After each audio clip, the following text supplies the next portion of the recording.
मैंने सोफे पर लेटे हुए अपने देवर को ऐसे अनदेखा किया जैसे कि मैंने उसे देखा ही नहीं था। बिना सोफे की तरफ देखे हुए हाथ में गीला तौलिया लिए मैं सोफे के सामने से गुजरी और थोड़ा आगे जाने के बाद जानबूझकर तौलिया नीचे फर्श पर। मेरा नाम अनुपमा मिश्रा है। आज मैं आपको एक नई कहानी सुनाने जा रही हूँ। मेरे पति दूसरे शहर चले गए जॉब के कारण। मैं घर में अकेली रह गई। पति के बिना कुछ भी अच्छा नहीं लगता था। मेरी एक बहुत खास सहेली है जिसका नाम पूर्वी है। हम दोनों ने 12वीं तक एक साथ पढ़ाई की थी और उसके बाद दोनों का साथ छूट गया था। हालांकि हम दोनों हमेशा एक दूसरे के संपर्क में रहे। मैं उसकी शादी में भी गई थी। उसके ससुराल चले जाने के बाद से अभी कुछ दिन पहले ही मेरी और उसकी मुलाकात हुई।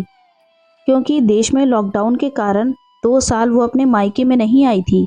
हम लोग अपनी अपनी ज़िंदगी के बारे में बातें कर रहे थे और साथ ही अपनी लाइफ के बारे में भी बात कर रहे थे। शादी के पहले भी नैना ने अपने बॉयफ्रेंड के साथ भी काफ़ी मज़े किए थे। हम दोनों पक्की सहेलियां थी, इसलिए एक दूसरे से हर चीज़ खुलकर बता देती थी। मैंने भी अपने बारे में हर बात उसे बताई और उसने भी शादी के बाद की सभी बातें मुझे बताई। जब मैंने उसकी बातें सुनी तो मैं चौंक गई। पहले तो मुझे बिल्कुल भी यकीन नहीं आया, लेकिन उसने मुझे पूरे सबूत के साथ अपनी सच्चाई बताई और अपनी सच्चाई को साबित करने के लिए उसने मेरे सामने ही अपने ससुर से फ़ोन पर बात की और उसके अलावा भी उसने मुझे कुछ प्राइवेट फ़ोटो भी दिखाए जिसमें नैना और उसके ससुर पूरी। दोस्तों, वो एक बेहद ही गर्म नेचर की लड़की है। जब मुझे यकीन हो गया कि वो जो भी बता रही है वो सच है, तो मैंने सोचा क्यों ना इसकी ये कहानी शेयर करूं। मेरा नाम पूर्वी है और मेरी उम्र 25 साल की है। मेरी शादी को हुए 3 साल हो चुके हैं, लेकिन अभी मुझे और मेरे पति को बच्चा नहीं चाहिए।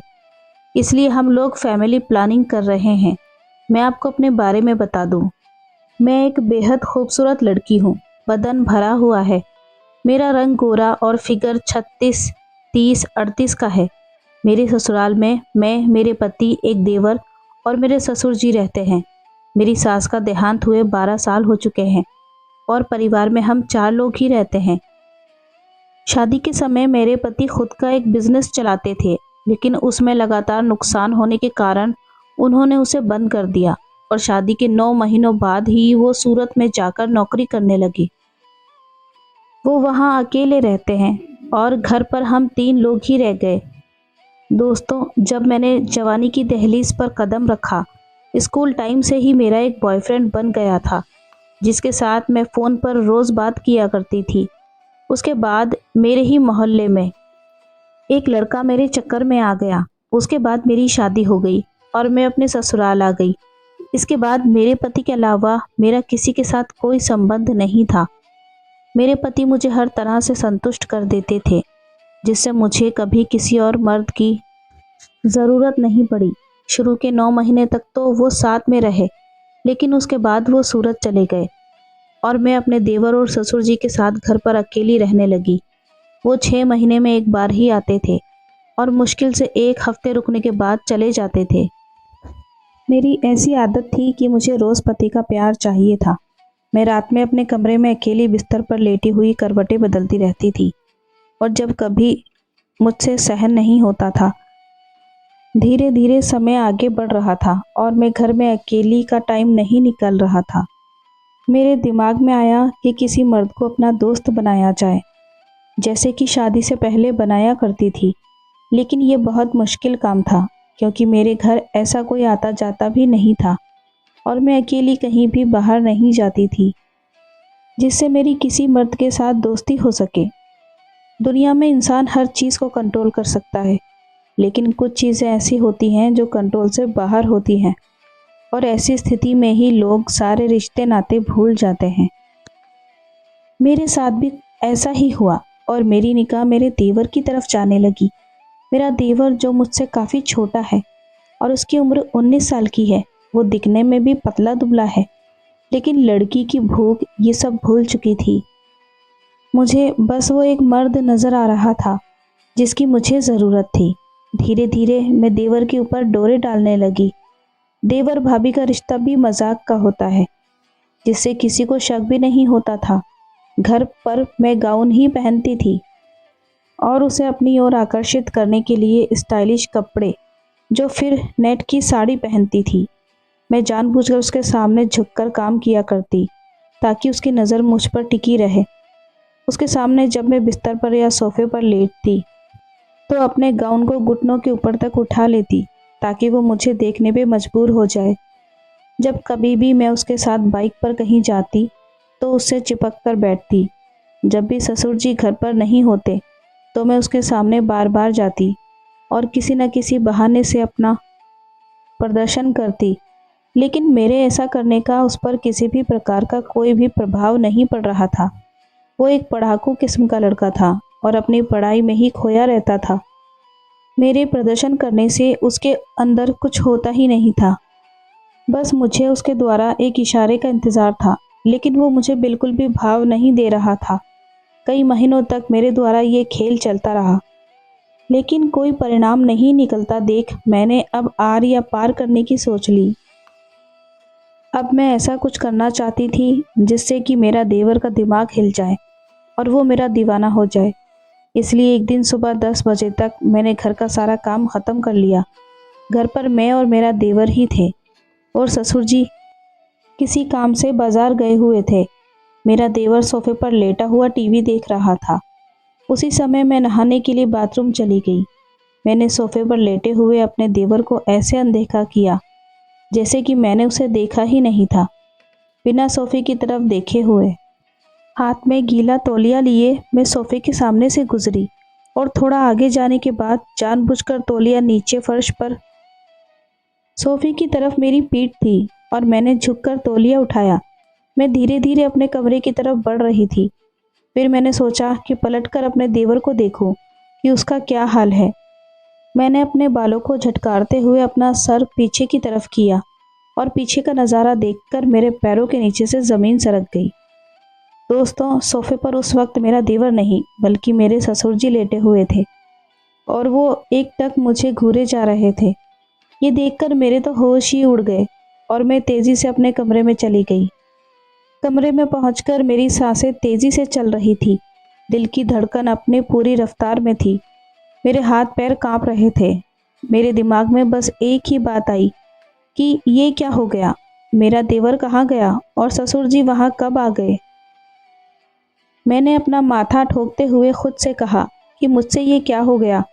ये सब देखकर ससुर जी क्या सोचते होंगे और मेरी एक गंदी हरकत देखकर वो क्या सोच रहे होंगे।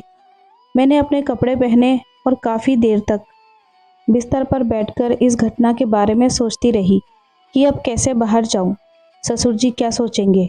इधर खाना बनाने का समय होता जा रहा था और किसी तरह से मैं नज़रें नीचे किए हुए बाहर निकली। उस वक्त बाहर कोई नहीं था और मैं जल्दी से किचन में चली गई। खाना बनाने के बाद मैंने नज़रें नीचे किए हुए देवर और ससुर को खाना दिया और खाना खाने के बाद अपने कमरे में आ गई। कुछ दिनों तक मैंने ऐसी कोई भी हरकत नहीं की क्योंकि मेरे अंदर काफ़ी डर समाया हुआ था। लेकिन कुछ दिनों के बाद मेरे अंदर वासना का कीड़ा फिर से मचलने लगा। मैंने अपने देवर के सामने अपनी हरकतें फिर से शुरू कर दी, लेकिन मेरी किसी भी हरकत का उस पर कोई असर नहीं पड़ रहा था। ऐसे ही एक दिन मैं गाउन पहने हुए घर का काम कर रही थी। उस वक्त मैं घर पर अकेली ही थी। उसी समय मेरे ससुर का आना हुआ और उन्होंने मुझे बहुत अजीब नज़रों से देखा। जैसे ही मेरी उन पर नज़र पड़ी मैं तुरंत वहाँ से चली गई।